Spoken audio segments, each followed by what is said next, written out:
살아계신 하나님 아버지, 이 시간 주님 면전에 모든 지체들이 함께 모여 예배드릴 수 있는 은총을 허락해 주심을 감사합니다. 주님 기쁜 마음, 그러나 또 한편으로 두렵고 떨리는 마음으로 하나님의 임재 앞에 섭니다. 이 시간 우리 마음속에 말씀해 주실 때 살아계신 성령님이 친히 역사하여 주시옵소서. 주님의 이름으로 기도하옵나이다. 아멘. 오늘 본문 말씀은 베드로전서 5장 8절 말씀입니다. 베드로전서 5장 8절. 앞에도 있고 성경을 보셔도 되고 함께 큰 소리로 합독해 보도록 하겠습니다. 시작. 근신하라 되어라 너희 대적 마귀가 우는 사자같이 두루다니며 삼킬자를 찾나니. 무시무시하죠? 제가 7절부터 9절까지 함께 읽을 테니까 그 문맥을 한번 살펴보시기 바랍니다. 너희 염려를 다 주께 맡기라. 이는 그가 너희를 돌보심이라. 근신하라 깨어라. 너희 대적 마귀가 우는 사자같이 두루다니며 삼킬 자를 찾나니. 너희는 믿음을 굳건하게 하여 그를 대적하라. 이는 세상에 있는 너희 형제들도 동일한 고난을 당하는 줄을 알미라. 아멘. 어떻게 생각하면 코로나 전국을 헤쳐나가는 저희들에게 주시는 말씀 같기도 합니다. 우리가 걱정하고 불안하고 염려되는 것들을 다 주께 맡겨라. 우리가 겪는 이 어려움은 모든 사람들이 다 같이 겪고 있는 어려움이다. 그러나 주님께서 우리들을 보살펴 주시니까 더욱더 주님을 신뢰하고 믿음의 신앙을 굳건히 해라. 이렇게 말씀을 하고 계신 거죠. 그 중에 특별히 오늘 본문으로 잡은 8절 말씀이 마치 우리들이 요즘은 돌아다니면 불안하지 않아요? 혹시 앞에 있던 사람이 만졌는데 거기에 코로나 바이러스가 있을까?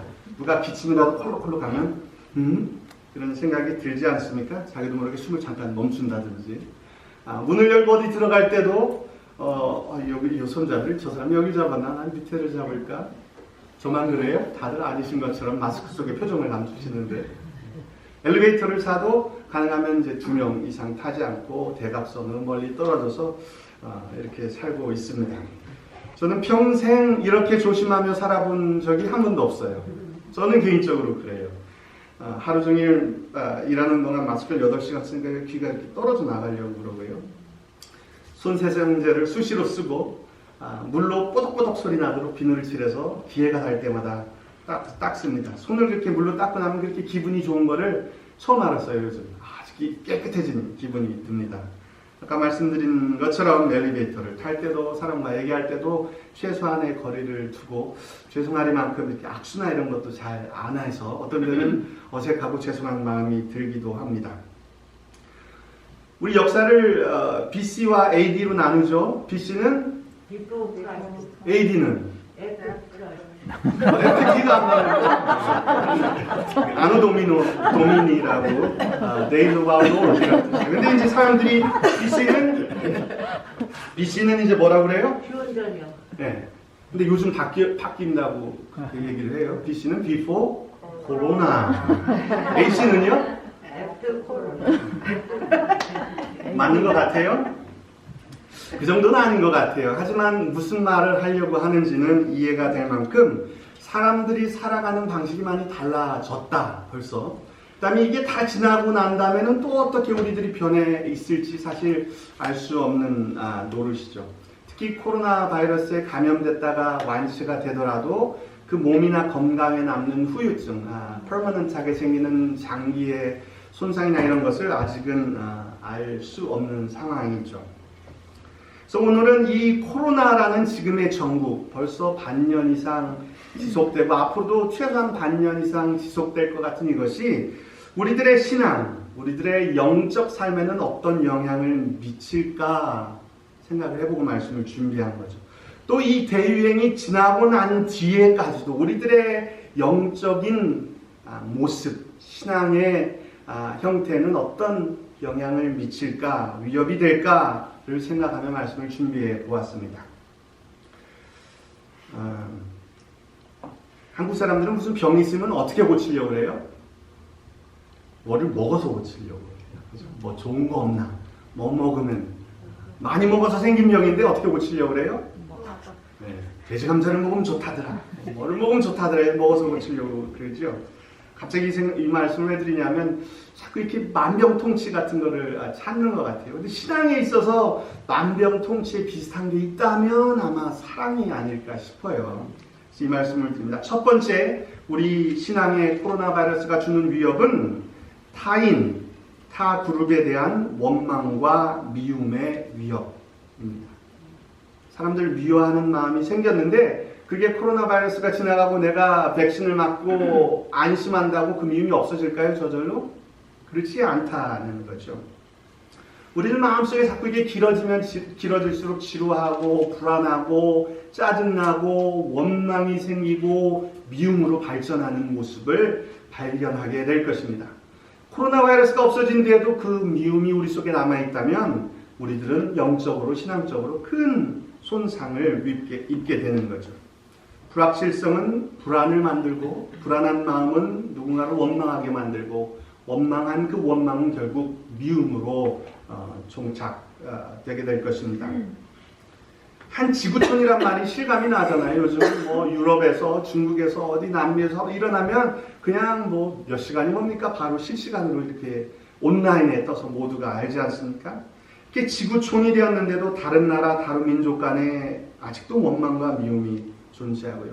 같은 나라 아닌데도 다른 인종, 다른 문화, 다른 정치적 진영 간의 원망과 미움이 계속되고 있죠.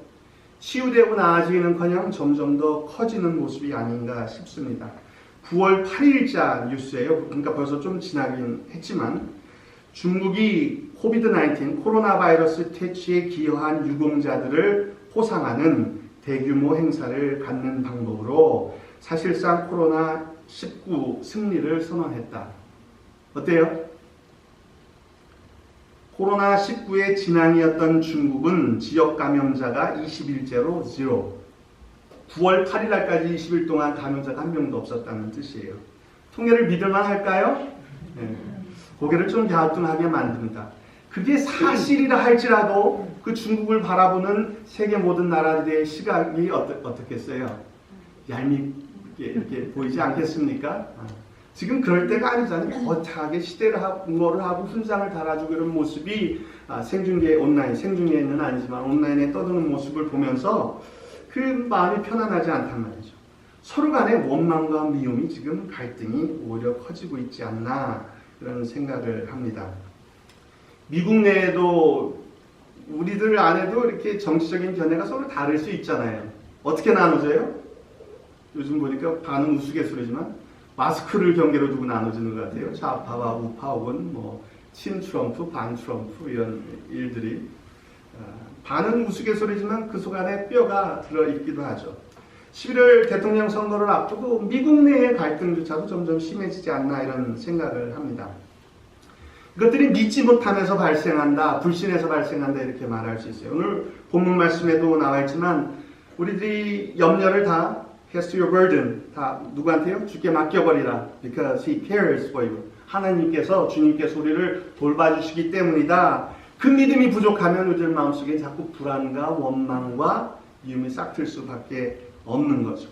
또한 상대를 믿어야 살아요. 그럴 수밖에 없어요. 지금도 이 중에 누군가가 바이러스가 있는데 숨기고 있다면 우리들이 이렇게 편안하게 예배를 드릴까요?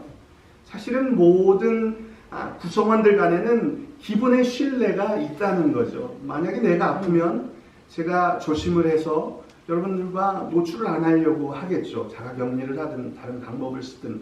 그런 신뢰가 구성원들 간에도 깨지면, 믿음이 깨지면 타그룹, 나랑 다른 사람들, 다른 가족, 다른 문화, 다른 인종, 그러면 쟤들 못 믿겠어. 도대체 어떻게 생활하는지. 이런 것들이 점점 더 커진다라는 뜻입니다. 그렇기 때문에 신앙인인 우리들은 하나님께서 우리를 꾸준히 돌봐주신다는 믿음을 단단히 할 필요가 있고 우리 주위에 있는 다른 사람들, 공동체 내의 다른 사람들에 대해서도 믿음을 단단히 해 나갈 필요가 있다라는 거죠. 그렇죠? 감사합니다. 마스크 속에서라도 말씀을 해주셔서. 미움은 사랑을 밀어내게 되고요. 사랑이 결여된 신앙은 결국 죽어버리게 됩니다. 사랑이 없는 믿음은, 신앙은 죽은 것과 똑같아요. 그래서 예수님께서 꾸준없이 사랑은 율법의 완성이다라고 말씀을 하시죠.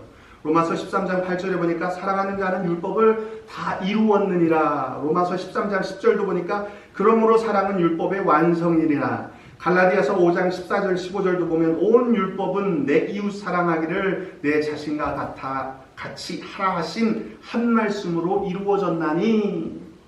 만일 서로 그렇지 않으면 만일 서로 물고 먹으면 피차 멸망할까 주의하라. 사도 바울은 예수님의 가르침을, 예수님 당신도 자신의 가르침을, 하나님을 사랑하고 이웃을 사랑하는 이 사랑이 모든 율법의 종합이고 핵심이고 강령이라고 말씀을 하지 않으셨습니까? 결국 누구를 원망하고 미워하는 마음은 그 출발점이 왜 생겨났든 간에 우리 마음을, 우리 영혼을 죽음에 이르는 병으로 진행시키고 있다는 사실을 알아야만 할 것입니다. 사람의 마음은 유한해요. 우리 마음은 무한하지 않잖아요. 이 유한한 마음 속에 불신과 원망이 들어오면요, 연민과 사랑이 있을 자리가 점점 줄어드는 거예요. 하나가 커지면 하나는 줄어들 수밖에 없는 거죠. 반대로 우리가 남을 불쌍히 여기고 사랑하는 마음을, 연민과 사랑의 마음을 유지하고 키워나가면 반대로 원망과 미움이 들어올 틈이 없어진다는 뜻입니다. 코로나 바이러스를 대처하는 우리 신앙의 가장 첫 번째 숙제는 뭐냐면 우리 마음속에 사랑을 유지하고 간직하고 키워나가서 원망과 미움이 들어오지 못하게 하는 것이다. 그것이 첫 번째 위협에 대처하는 방법입니다. 아멘? 그래서 제가 사랑을 맨날 뭘 말씀을 준비하고 하면 결론이 사랑이니까 너무 만병통치약 같지만 부정할 수 없는 예수 그리스도의 가르침의 핵심이다. 이렇게 말씀을 다시 한번 드리는 것입니다. 두 번째, 고민이 많이 됐습니다. 지금 이게 나중에 인터넷에도 올라가고 다른 여러분들이 우리 교우들도 보시고 다른 분들도 보실 가능성이 있잖아요. 아주 조심스러웠는데 이 말씀을 꼭 드리고 싶었습니다. 두 번째는 공적 예배, 대면 예배의 의미 상실의 위협이라고 표현을 했어요. 대면 예배라는 얘기는 사실 저는 못 들어봐요. 이번에 생긴 말 같아요. 예배가 다 얼굴을 마주하고 하는 거지 뭐 대면 예배 아닌 게 있을 수 있겠어요. 근데 여러분들 알죠? 교회에 함께 나와서 이렇게 드리는 이런 예배를 얘기하는데 그 예배의 의미 상실의 위협을 우리가 맞이하고 있다. 한국의 경우 코로나 확산의 주범으로 누가 지목을 받고 있어요 요즘? 교회가 1번이에요. 초기에는 비교적 초기에 신천지로 향했던 비난의 화살이 지금은 어디로요? 일반 교회로 다. 그 중에 특별히 전강훈 목사와 교회 이름이 뭐죠? 사랑 제일. 이름에는 사랑이 제일이라고 그랬는데 별로 다른 사람에 대한 배려가 조금 부족한 것 같습니다. 실제 통계적으로 봐도 교회가 확산에 그 주축을 감당하고, 말이 나쁜 말인데 그 주된 원인을 제공하는 것은 부정할 수 없는 것 같습니다. 심지어 신천지가 더 낫다 이런 얘기도 있어요. 인터넷 보면. 보셨어요? 못 보셨어요? 거긴 그래도 속마음은 어쨌든 나와서 절이라도 하고 사과라도 했지 오히려 이쪽 교회에서는 사과도 없고 뭐 반성도 없다. 신천지가 더 낫다. 이런 얘기를 듣는 처지까지 이르렀죠.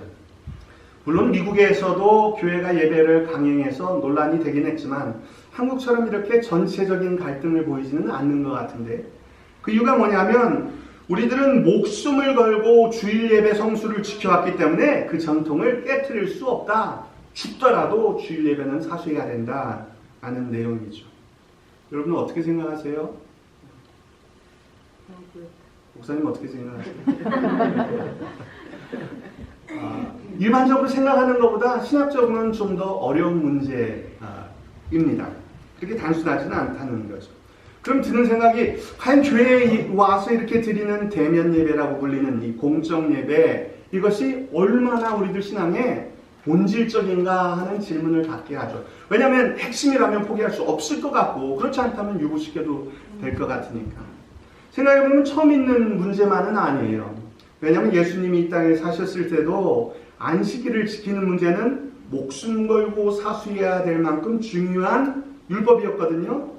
유대교 당시 사람들에게는. 예수님께서는 뭐라고 그러셨어요? 가차없이 깼죠.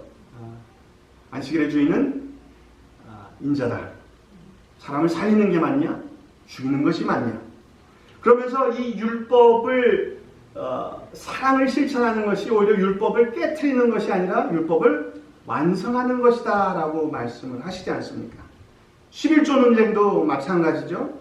서기관과 바리새인들이 11조를 얼마나 잘했냐면 박하와 해양과 근치에 11조를 드렸대요. 한국말로 하면 파와 마늘과 시금치 농사를 두면 그것을 11조까지 챙겨서 드린 거예요. 얼마나 철저하게 11조를 드린 거예요. 그때 예수님께서 말하죠. 그러나 율법에 더 중요한 바 정의와 긍휼과 믿음은 저버렸다라고 얘기를 합니다. 그러면서 하시는 말씀이 이것도 행하고 저것도 버리지 말아야 된다. 이 근본 정신인 사랑을 실천하는 것 분명히 해야 되고 그것이 옳은 일이지만 반대로 율법적인 것들을 지켜나가는 것 또한 꾸준히 해야 될 일이다라고 말을 하고 있습니다. 이 말씀을 따르면 우리들이 지금 예배를 일시적으로 멈추는 코로나 전국 속에서의 일이 율법을 폐하는 것이 아니라 율법을 완성하는 참된 예배를 완성해가는 모습이 될 수도 있다라는 거예요. 그러나 어떻게 해요? 이것도 행하고 저것도 버리지 않을 때. 제가 걱정하는 것은 최근 주요 방송을 보니까요. MBC라든지 이런 내셔널 TV에 나와서 인터뷰를 하는데 저보다 뭐 100배, 1000배 유명하고 공부도 더 하시고 영성도 깊은 기독교 지도자들이겠죠. 그분들이 인터뷰를 하는데 천편일률적으로 방송되는 모습이 예배의 참모습은 하나님의 임재 앞에 서는 것이기 때문에 교회에 나와서 예배를 드리든 자기 집에서 예배를 드리든 혼자 드리든 가족이 드리든 차이가 없다라는 내용이에요. 그 내용을 보면서 저는 신학적으로 큰 갈등을 겪고 우려를 갖지 않을 수가 없었어요. 그 이유는 아까 말씀드린 내용하고 똑같아요. 그것을 율법적인 것으로 받아들일 것인지 예배의 참 정신이 무엇인지에 대해 한번 생각해 봐야 되기 때문이죠. 기본적으로 틀린 말은 아니라고 할 수 있지만 잘 생각해 보자는 말이죠. 여러분 교회는 뭡니까? 구원받은 성도들이 교회죠. 그를 우주적 교회라고 부르죠. Universal Church. 교회의 본질이 구원받은 성도들이란 말이에요. 그러면 이 교회에 나와서 왜 예배를 드리죠? 이 local church. 성도들이 모여서 필요해요? 필요 없어요? 아니 이건 본질이 그렇기 때문에 안 드려도 돼. 그러면 무교회주의라는 교회를 따로 조직하거나 함께 모여서 예배 드릴 필요가 없다라고 주장하는 신학적 결론을 낳을 수도 있는 거죠. 아니 예배는 뭐하러 드려? 모든 사람들이 각자 하나님을 만나면 그것이 예배라면 그러면 교회 나와서 예배를 드리는 일이 필요 없어지는 거죠. 그럼 그 말이 맞습니까? 저는 틀리다고 생각을 합니다.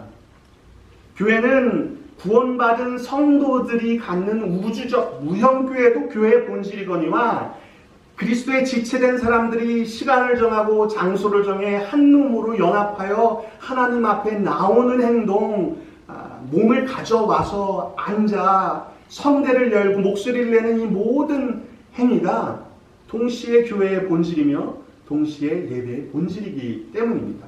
이 두 가지 중에 하나도 놓칠 수 없는 거예요. 이것도 행하고 저것도 버릴 수 없는 것이죠. 이해가 되십니까? 오해가 없었으면 제가 지금 그러니까 우리 교회를 여기 다 나와야지 된다 그렇게 주장하는 건 절대 아닙니다. 아마도 코로나 상황이 악화되면 제가 더 먼저 담임 목사님한테 목사님 예배를 중단해야 되지 않을까요? 라고 말씀드릴 수도 있어요. 저는 오히려 그런 입장이지만 그리고 아마 방송에 나올 때 사회의 사람들이니까 신앙적인 이런 거 없이 자기들이 아마 다 편집을 하거든요. 자기들이 원하는 방향으로 내보내기에 아마 잘라서 짜집기를 해서 내보내지 않았을까 싶습니다. 하지만 이것들을 보는 우리들의 사태가 그것들을 보고 대면 예배라는 것은 본질적인 것이 아니구나. 각자도 하나님의 임재만 체험하면 그것이 충분하구나 라는 생각을 갖게 될까봐 신학적인 기후에서 이 말씀을 함께 나누는 것입니다. 각각의 성도가 하나님 앞에 서는 사적 예배와 여러 지체들이 하나님 앞에 한 몸으로 함께 나와 드리는 공적, 예전적 예배는 이 둘 다 예배의 본질적 모습입니다. 핵심적 구성 요소예요. 그러니까 두 가지 다 무시될 수 없다라는 거죠.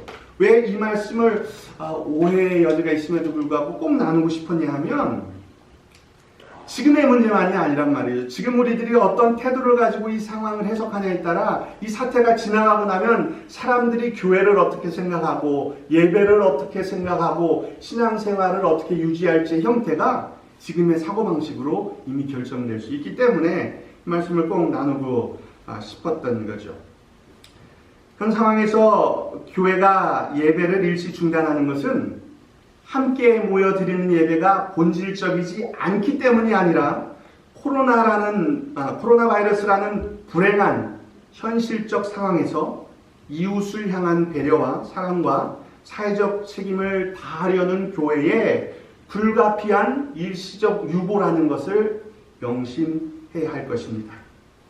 이 둘 사이에는 큰 차이가 있는 거예요. 같아 보여도. 표면적으로는 똑같지만 큰 차이가 있는데 아까 말씀드린 것처럼 코로나 사태가 지나간 이후에 우리들이 각각 지역교회와 교회에서의 공적 예배를 어떻게 바라볼 것이냐 하는 우리의 태도를 지금 결정짓게 되기 때문이다. 정신을 잃어버린 형식은 예수께서 하신 것처럼 비판받아 마땅합니다. 반대로 올바른 형식을 갖추지 않은 정신 또한 건강하지 않다는 것을 깨달아 알아야 할 것입니다. 두 가지 말씀드렸죠. 첫 번째는 어떤 위협이라고 그랬어요? 예? 타인 타그룹에 대한 원망과 미움이 우리 속에 커지는 위협이 있다. 두 번째는요, 공적 예배, 대면 예배라고 불리는 것들이 의미를 상실해가는, 스스로 그렇게 여기는 위협을 받고 있다. 세 번째는 교회에 대한 사회인식 악화의 위협입니다. 여러분, 초대교회가 있을 때 로마 사회에서 교회를 둘러싼 소문이 여러 가지가 있는데 그 중에 크게 세 가지를 들면 이런 요즘 말로 가짜뉴스 때문에 교회가 아주 멸절된 씨가 마를 뻔했어요. 그 세 가지가 뭐냐면 첫 번째는 무신론자다. 그리스도 예수쟁이들이 무신론자래요. 왜 그랬냐면 로마는 로마 황제들이 죽으면 신격화되잖아요. 그리스도인들은 그 신을 인정해야 안 해요. 안 하죠. 거기 가서 절해야 안 해요. 안 하잖아요. 그러니까 신을 인정하지 않는 무신론자다. 하나님을 믿는데 무신론자라는 이렇게 오해를 가진 거죠. 두 번째는 근친상간한다. 왜 이런 얘기가 붙었어요? 형제님, 자매님 사랑합니다. 그리고 같이 결혼도 하고 사랑하고 공동체를 이루어 살잖아요. 그러니까 밖에서 보면 형제 자매끼리 사랑을 하고 그래서 근친상간하는 사람들에는 오해를 받았고요. 세 번째는 식인 그룹이다. 왜 그래요? 성찬을 하면서 이것이 그리스도의 몸이고 그리스도의 살이라고. 이 역사적인 사실이에요. 교회사 시간에도 배우는 거거든요. 찾아보면 많이 나옵니다. 어때요? 다 건더기가 좀 있긴 하지만 와전된 가짜 뉴스인 것은 알 수 있죠. 그러나 이 상황 속에서 교회가 멸절돼서 없어진 것이 아니라 오히려 로마를 정복하고 로마의 국교가 됐죠. 물론 역사적 스토리는 아주 복잡하지만 그 중에 하나는 이런 거예요.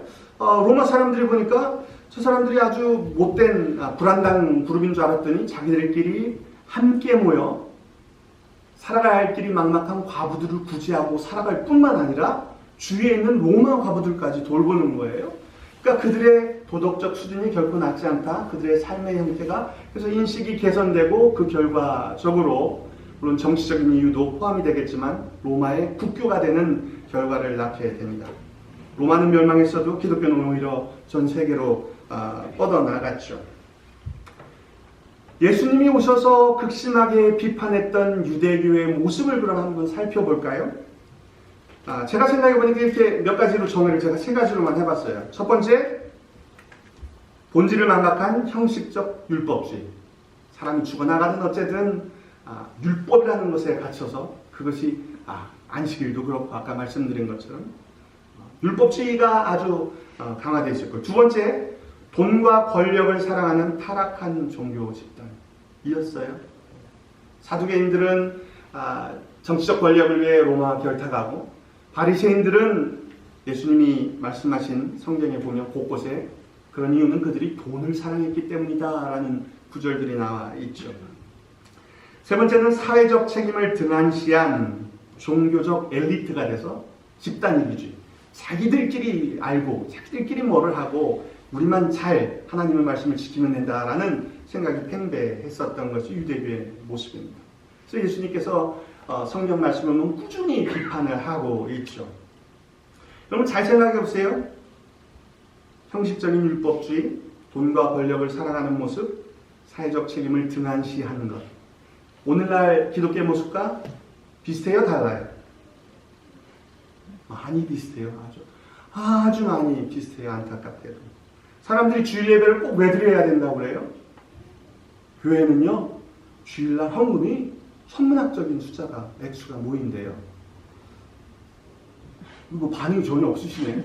와 하든지 우 하든지 뭐라 해야 되는데. 그게 현실적으로 무시할 수 없는 거잖아요. 돈 문제. 뭐가 있으면 돈 문제. 이웃 사람이야 코로나로 어떻게 되든 말든 우리는 모여서 예배 드려야 된다. 집단 이기주의. 교회가 바이러스 확산의 주범으로 역할을 하고 있다. 뭐예요? 사회적 책임을 전혀 관심을 주지 않는 거죠. 예수님께서 그토록 비판했던 유대교의 모습이 예수님을 따르는 제자들인 우리들이 2000년 후에 지금 그대로 다시 행하고 있다면 얼마나 안타까운 일이겠습니까? 여러분, 세상 사람들이 교회를 어떻게 생각하느냐가 중요할까요? 중요해요. 저는 중요하다고 생각을 합니다. 심지어 예수님께서도 한 번은 야, 사람들이 나를 누구라 하느냐 묻지 않으셨어요? 그리고 이럽니다 하니까 그러면 너희는 나를 누구라 하느냐 물으셨죠? 아니, 그들이 어떻게 생각하느냐에 따라 예수님의 메시아 되심이 달라질까요? 그들이 어떻게 생각하느냐에 따라 예수님의 삶의 방식이, 가르침의 핵심이 달라졌을까요? 그렇지는 않겠죠. 그렇지만 예수님께서는 그들이 어떻게 생각하는지에 관심을 갖고 계셨죠. 교회 역시 마찬가지입니다. 사회에서 우리를 어떻게 생각하느냐에 따라 교회의 본질이 변하지는 않지만 그에 따라 우리들이 반성해야 될 모습이 드러날 수 있기 때문입니다. 교회에 대한 사회에서 바라보는 시각, 인식, 비판이 중요한 이유는 첫 번째, 우리가 우리를 생각하는 것보다 그들이 우리를 더 정확하게 바라보고 평가할 수 있기 때문입니다. 그래서 반성의 계기로 삼아야 되는 것이죠. 두 번째, 왜 중요하냐 하면요, 이 세상은, 이 사회는 우리들이 사역을 해야 될 대상이며 동시에 우리들이 예수 그리스도의 지상명령을 수행해 나갈 사역의 장이기 때문입니다. 그래서 그들의 목소리에 귀를 기울이고 그들의 목소리를 통해 우리들의 모습을 발견하고 올바르게 고쳐나가야 된다는 뜻이죠. 그래서 사회인식이 악화되는 것은 그 자체로가 아니라 우리들이 하나님의 명령으로부터 점점 멀어지고 있다는 사실을 알려주고 있기 때문에 우리의 신앙을 위협하는 요소가 될 수 있다는 뜻입니다. 요약해 볼게요. 신앙을 위협하는 코로나 바이러스란 제목으로 말씀을 나눴습니다. 첫 번째, 코로나 바이러스가 우리들의 신앙을 위협하는 것은 우리들 마음속에 원망과 미움을 키워나갈 수 있기 때문이다 말씀드렸고요. 두 번째, 교회에서의 공적 예배의 의미를 점점 상실하게 만들 수 있기 때문에 위협이 된다라고 말씀드렸습니다. 그리고 마지막 세 번째는 교회에 대한 사회의 인식을 악화시킴으로써 우리들이 복음의 사명을 감당하는데 큰 지장을 초래할 수 있는 위협을 가져온다라고 말씀을 드렸습니다. 어떠세요? 그런 것 같습니까? 이 위협은 코로나 바이러스가 끝나고도 지속될 수 있기 때문에 우리들은 아주 주의를 기울여야 할 것입니다. 원망과 미움 대신 연민과 사랑으로 이 시기를 이겨나가셔야 할 것입니다. 교회 공적 예배가 일시적으로 중단된 것은 불가피한 일이고 신앙의 핵심이 아니어서가 아니라 이웃 배려와 사회적 책임을 위한 일시적인 선택이다라는 것을 깨달아 알 필요가 있습니다.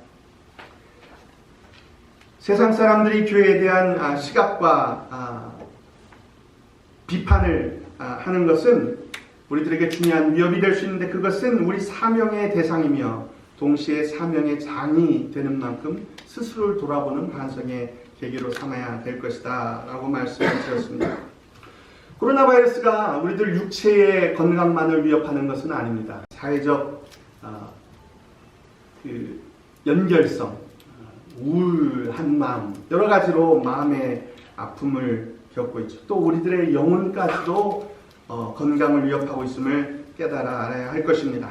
우리는 근신하고 깨어서 우리 신앙을 위협하는 코로나의 위협으로부터 신앙을 지켜내는, 승리하시는 우리 성도들 모두 되시길 우리 주 예수 그리스도의 이름으로 축원합니다.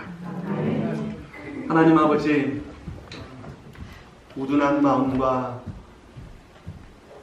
어리석은 혀로 하나님의 말씀을 함께 나누고 상고해 보았습니다.